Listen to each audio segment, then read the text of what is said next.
Police station inspector అండి. ముందుగా మనకి రానున్న వినాయక చవితి సందర్భంగా ప్రజలు లేదా మండపాలు పెట్టేవాళ్ళు ఏ జాగ్రత్తలు తీసుకోవాలి, ఏ విధంగా అనుమతులు తీసుకోవాలి అనే దాని మీద పిలవడం జరిగింది.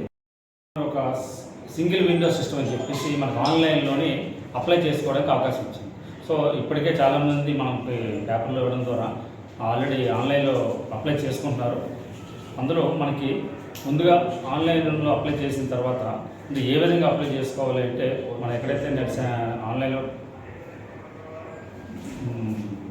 వెబ్సైట్ ఓపెన్ చేసుకొని మన తాలూకా ఫోన్ నెంబరు డీటెయిల్స్ అవన్నీ ఇస్తే వాళ్ళు ఏ విధంగా అంటే ఒక ఓపెన్ అవుతుంది site.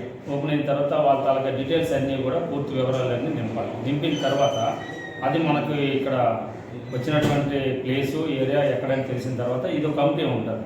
Police, electrical department, fire department, municipal department, ఈ 4 డిపార్ట్మెంట్ వెళ్ళి అక్కడికి వెళ్ళి చెక్ చేసుకొని అక్కడ ఏం చాలానా కట్టాలి, ఎన్ని రోజులు ఉంటుంది అవన్నీ వెరిఫై చేసుకొని దాన్ని బట్టి ఎంత కట్టాలని చెప్తారు. అది మీ సేవలో చలానా కట్టి మళ్ళీ ఏదైతే మనం వీళ్ళు ఆన్లైన్లో చేశారో దానిలో అప్లోడ్ చేస్తే మేము అప్రూవల్ చేస్తాం. తర్వాత క్యూఆర్ కోడ్ అనేది ఒకటి వస్తుంది. అది తీసుకొని ప్రింట్ తీసుకొని లామినేషన్లో పెట్టుకుని ఎక్కడైతే మండపాలు పెడతారో ఆ మండపాల దగ్గర పెట్టుకోవాలి. ఎవరైతే చెకింగ్ ఆఫీసర్స్ వస్తారో ఎన్ని రోజులు అంటే అందులో మనకి ఎన్ని రోజులు విగ్రహాన్ని పెడతారు, ఏ హైట్ ఉన్నటువంటి విగ్రహాన్ని పెడతారు, ఎక్కడ అమ్ముతారు, ఆ టైంలో తీసుకోవాల్సిన జాగ్రత్తలు ఇవన్నీ కూడా ఉంటాయి. అదేవిధంగా పబ్లిక్ గమనించవలసింది ఏంటంటే, ఈ రూట్ ఎక్కడైతే మనం గణేష్ని పెడుతున్నామో ఆ ఏరియా ట్రాఫిక్ ఇబ్బంది కలగకుండా వెహికల్స్ ఏవి కూడా అడ్డుగా ఉండకుండా ఉండే ప్రదేశాలు ఎంచుకోవాలి. రెండవది, గవర్నమెంట్ ప్లేస్ అయితే ఎక్కడైతే గవర్నమెంట్ సంబంధించిన కన్సర్న్ ఆఫీసర్స్ ఉంటారో వాళ్ళకి లెటర్ పెట్టుకొని ఎన్ఓసి తీసుకోవాలి. లేదా ప్రైవేట్ ప్లేస్ అనుకోండి, ఎవరైతే ఓనర్ ఉంటారో ఓనర్ దగ్గర నుండి ఎన్ఓసి తీసుకోవాలి. ఈ విధంగా కంపల్సరీగా వాళ్ళ దగ్గర నుండి ఎన్ఓసి ఉండాలి. రెండవది, ఏదైతే మనం మండపంలోని గణేష్ని పెడతామో అక్కడ కంపల్సరీగా ఒక పర్సన్ ఉండాలి. కమిటీ మెంబర్లు అందరూ కూడా ఎక్కువ జాగ్రత్తలు తీసుకొని ప్రతిరోజు కూడా డే అండ్ నైట్ ఒక వ్యక్తి ఉండేటట్టు చూసుకోవాలి. ఎందుకంటే దీపాలు పెడతారు కాబట్టి ఎలక్ట్రికల్ షాక్ కానీ ఇంకైనా ఇతర కారణాలు వర్షాలు పడుతున్నాయి కాబట్టి షార్ట్ సర్క్యూట్ అయ్యే అవకాశం ఉంది. కాబట్టి ఖచ్చితంగా ఒక పర్సన్ని నైట్ టైం ఒక్కరు కానీ ఇద్దరు కానీ అలా ఉండేటట్టు చూసుకోవాలి. అలాగే గణేష్ దగ్గర హుండీలు గట్రా పెడతా ఉంటారు. నైట్ టైము అలాగే ఏమీ లేకుండా చూసుకోవాలి. ఎందుకంటే చిన్నపిల్లలు ఆకతాయిలు ఉంటారు, వాళ్ళు పట్టుకెళ్ళడానికి అవకాశం ఉంటుంది. అలా చేయకుండా మనం కొన్ని జాగ్రత్తలు తీసుకోవడం జరుగుతుంది. నెక్స్ట్, చిన్న ఇష్యూస్లోని లాండ్ ఆర్డర్ ప్రాబ్లమ్స్ ఏదైనా ఇబ్బంది అనుకుంటే మాకు ముందుగా ఇన్ఫర్మేషన్ ఇస్తే మేము వాళ్ళు పిలిపించి మాట్లాడడం జరుగుతుంది. ఏదైనా ఇబ్బందికరమైన వాతావరణం లేకుండా ప్రశాంత వాతావరణంలో ఈ గణేష్ తాలూకా కార్యక్రమాలన్నీ కూడా పూజా కార్యక్రమాలన్నీ కూడా చేయొచ్చు.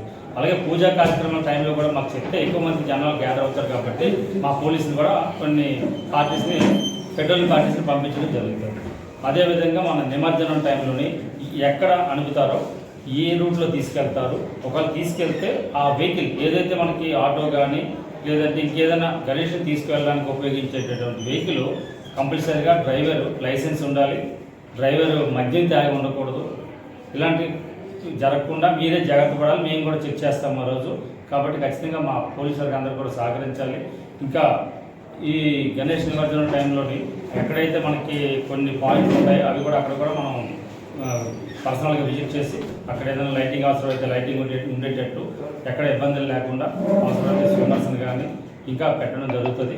అది ఈ 4 డిపార్ట్మెంట్లు ఎలక్ట్రికల్, ఫైర్ అండ్ పోలీస్, ఈ మున్సిపల్ మేమందరం కూడా వెళ్ళి పర్సనల్గా విజిట్ చేసి అక్కడ ఓకే చెప్పిన తర్వాత చలానా ఎంత కట్టాలో చెప్తాము. దాని ప్రకారం చలానా కట్టుకోవాలి. ఎక్కడ ఎటువంటి అవాంఛనీయ సంఘటనలు జరగకుండా తీసుకోవాల్సిన జాగ్రత్తలు తీసుకుంటాము. ప్రజలందరూ కూడా ఎవరైతే మన పట్టణ మండలంలో ఉన్నటువంటి ప్రజలందరూ కూడా పోలీసు వారు సహకరించాలని చెప్పేసి ఎటువంటి ఇబ్బందులు లేకుండా ఈ గణేశోత్సవాన్ని జరుపుకోవాలని చెప్పేసి మా పోలీస్ డిపార్ట్మెంట్ తరఫున కోరుచున్నాం.